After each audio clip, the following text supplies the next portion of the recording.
अस्सलाम वालेकुम। गल मैं ये सुनान लगा, 10 बंदे होन, 2 बंदे होन, 100 बंदा हो, गल करदियां जेड़ा बंदा ये गल आंदा ना गल करदा होवे, अगला चाहता खलो ये गल सुन, वो चुप कर जांदा। अकलवंद बंदा जेड़ा वो गुस्सा नहीं महसूस करदा, आंदा ने मैनू सही आख्या।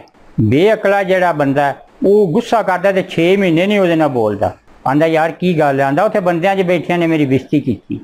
ते जेड़ा अकलवंद बंदा वो बेइज्जती नहीं समझदा, वो आंदा इन्हें सही आख्या। अकलवंद बंदे नूं बेअकला बंदा जेड़ा वो सलाम करदा जां माफ़ी मंगदा, ते जदों भी उहदे कोल लंघदा ते आंदा यार न्यों के लंघदा भी इन्हें मेरी गल मन्नी।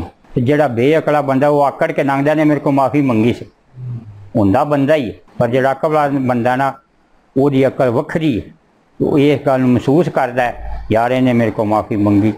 ते बेअकला बंदा जेड़ा वो आकड़ के लंघदा, अकलवंद बंदा नीवा होकर लंघदा यार किसी गल तो इन्हें मंग, अनख वो नहीं पा सकता जेड़ा बेसोचा बंदा।